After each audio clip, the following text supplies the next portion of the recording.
Good morning friends. तो कैसे हो आप सभी? आई होप कि आप सभी लोग अच्छे ही होंगे। तो फ्रेंड्स, जैसा कि हमने लास्ट एपिसोड में देखा था कि वो मोटू बदमाश पर्सन सीधा अपनी स्वॉर्ड लिए तियान पर अटैक करने को चले जाता है। पर तभी वहाँ अचानक से ही मिंगा तियान को बचा लेती है। अब यह देख तियान अपने मन में सोच रहा होता है कि कहीं ऐसा तो नहीं मिंग मेरा पीछा करते हुए यहाँ आ गई हो। अब आगे जहाँ हम इस एपिसोड की शुरुआत में उसी मोटू पर्सन को वहाँ हंसते हुए देखते हैं, तभी अब वो वहाँ मिंग से कहता है कि तुम्हारी स्वॉर्ड की पावर तो काफी अच्छी है, पर मैं तुम जैसे सुंदर लड़की के साथ फाइट नहीं बल्कि बैठकर वाइन पीना चाहता हूँ। अब यह सुनकर मिंग को वहाँ बिल्कुल भी अच्छा नहीं लगता और वो अपनी स्वॉर्ड से सीधा उस पर अटैक कर उसे यहाँ से दूर फेंक देती है। जिसके बाद वो मोटू पर्सन वहाँ मिंग से कहता है कि तुम आखिर किस फैमिली से बिलोंग करती हो। अब यह सुनकर मिंग उससे कहती है कि तुम जैसे बेशरम पर्सन को ये जानने का कोई अधिकार नहीं है। अब इतना कहते ही वो वहाँ फिर से उसके ऊपर अटैक कर देती है, पर तभी वहाँ उस मोटू पर्सन का एक भाई आकर मिंग की स्वॉर्ड की अटैक को रोक लेता है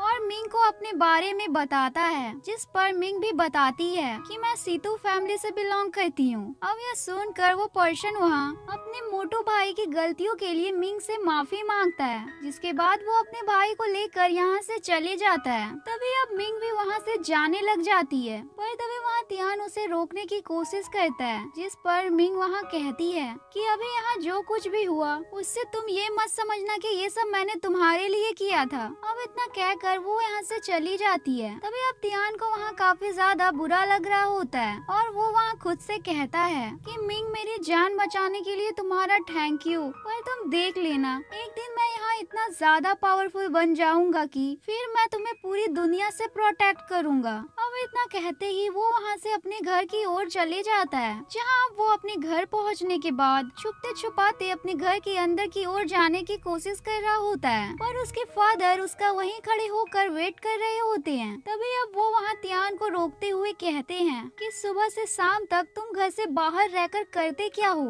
ऊपर से तुम्हारी बॉडी से तो वाइन की स्मेल आ रही है, तो क्या तुमने आज वाइन पी है? दिन ब दिन तुम अब बिगड़ते ही जा रहे हो। अब यह सुनकर तियान अपने फादर से कहता है कि नहीं नहीं फादर, ऐसा कुछ भी नहीं है। अब इतना कहते ही वो वहाँ से भागने की कोशिश कर रहा होता है, पर तभी उसके फादर वहाँ उसे पकड़कर उसे थप्पड़ मारने ही वाले होते हैं कि पर तभी उनके पास एक पत्थर उड़ते हुए आता है, जिसे तियान के फादर वहाँ पकड़ लेते हैं और उसे वहाँ थप्पड़ मारने से रुक जाते हैं। जिसके बाद हम वहाँ एक छत के ऊपर तियान के ग्रैंडफादर को देखते हैं, जो वहाँ बैठकर ड्रिंक कर रहे होते हैं। तभी अब वो वहाँ जैसे ही तियान के पास आते हैं, तियान वैसे ही अपने ग्रैंडफादर के पीछे छुपकर अपने फादर से बचने की कोशिश करने लगता है। अब यह देखकर तियान के फादर कहते हैं कि फादर, आप इसे बिगाड़िए मत, ये सारा का सारा दिन घर से बाहर रहता है और अपनी मार्शल आर्ट की प्रैक्टिस भी नहीं करता। अब यह सुनकर तियान कहता है कि किसने कहा कि मैं प्रैक्टिस नहीं करता, बल्कि उल्टा तो मैं बहुत कुछ सीखना चाहता हूँ, पर मैं चाहता हूँ कि मुझे आप और ग्रैंडफादर ही मिलकर मार्शल आर्ट कल्टीवेशन की प्रैक्टिस कराएं, साथ ही हमारी फैमिली के उस स्टोन के अंदर वाली टेक्निक की भी प्रैक्टिस कराएं, जिस वजह से ही मैं एक काफी पावरफुल कल्टीवेटर बन पाऊंगा।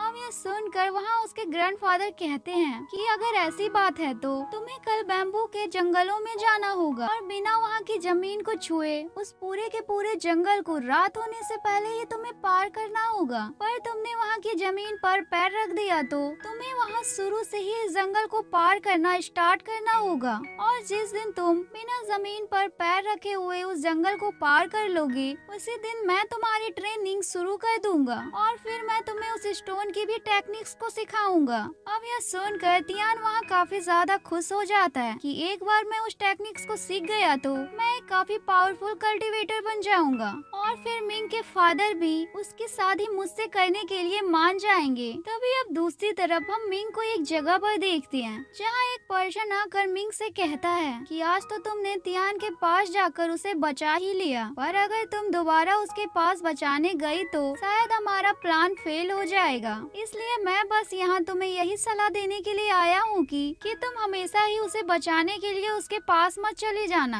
अब यह यह सुनकर मिंग कहती है कि मैं जानती हूँ हमारा एक प्लान है, पर अगर इस वजह से तियान को एक भी खरोच आई तो देख लेना मुझसे बुरा कोई भी नहीं होगा। तभी अब अगली सुबह तियान उस बैम्बू वाले जंगल को पार करने के लिए बार बार उन बैम्बूस के ऊपर कूदकर इस जगह को पार करने की कोशिश करना स्टार्ट कर देता है, जहाँ वो इसे पार करने के लिए ना जाने कितनी बार वहाँ की जमीन पर गिर जाता है, पर फिर भी वो वहाँ हार नहीं मानता और दोबारा से कोशिश करना स्टार्ट कर देता है। अब इसी तरह से कोशिश करने के बाद तियान उस स्टोन वाली जगह पर पहुंच जाता है, जहां से अब उसे उस स्टोन को लेकर उन बैम्बूस से होते हुए उसे पार करना था। जहां अब तियान उन स्टोन्स को लेकर इस जंगल को पार करने की कोशिश करने लगता है। कभी वो उन स्टोन को अपनी पीठ पर लेकर तो कभी उसे रस्सियों से बांधकर। अब इसी तरह से वो अलग अलग तरीकों से उन स्टोन को लेकर इस जंगल को पार करने की कोशिश कर रहा होता है, जहाँ वो थक कर वहीं सो जाता है। तभी अब उसे वहाँ कुछ सालों पहले मिंग के साथ बिताए हुए पल याद आने लगते हैं, जहाँ वो दोनों एक दूसरे से मिलने के लिए इसी बैम्बू वाले जंगल में आया करते थे। और वहीं मिंग ने तियान को अपने फादर की शर्त के बारे में बताया था कि जब तक तुम एक पावरफुल कल्टीवेटर नहीं बन जाते तब तक मेरे फादर हमारी शादी नहीं करेंगे। अब यह याद आने के बाद तियान एकदम से जोश में आ जाता है कि अब तो मैं एक पावरफुल कल्टीवेटर बनकर ही रहूंगा। पर तभी अब उसके पास ग्रैंडफादर आ जाते हैं और उससे वहाँ कहते हैं कि तुमने इतना जंगल पार कर लिया, मेरे लिए तो यही बहुत है। पर फिर भी मैं तुम्हें एक ट्रिक बताता हूँ जिससे तुम काफी आसानी से उन बैम्बूस पर सही तरीके से कूदकर उन्हें पार कर सकती हो। तभी अब अगले दिन तियान अपने ग्रैंडफादर की बताई गई ट्रिक का यूज करते हुए उन बैम्बूस को काफी आसानी से पार कर इस पूरे जंगल को वहाँ पार कर रहा होता है। तभी अब कुछ देर बाद तियान इस जंगल को पार कर ही लेता है, जहाँ अब उसके पास उसके ग्रैंडफादर आ जाते हैं। अब यह देख तियान उन्हें वहाँ अब उस स्टोन की टेक्निक को सिखाने को कहता है। अब यह सुन ग्रैंडफादर कहते हैं कि क्या तुम्हें पता है मैं उस स्टोन की टेक्निक के कितने लेवल पर हूँ। अब यह सुनकर तियान कहता है कि नहीं ग्रैंडफादर, मुझे नहीं पता। जिस पर ग्रैंडफादर वहाँ अपनी पावर को रिलीज करते हुए कहते हैं कि मैं उस स्टोन टेक्निक के 3rd लेवल पर हूँ, तुम्हें बस इतना ही सीखने के लिए काफी ज्यादा साल लग जाएंगे, इसलिए अब तुम्हें जल्दी से जल्दी अपनी प्रैक्टिस स्टार्ट कर देनी चाहिए। अब यह सुनकर तियान वहाँ काफी ज्यादा हैरान हो जाता है और इसी के साथ हमारा ये एपिसोड एंड होता है। फ्रेंड्स, अगर वीडियो अच्छी लगी हो तो प्लीज वीडियो को लाइक और चैनल को सब्सक्राइब करें। Bye bye.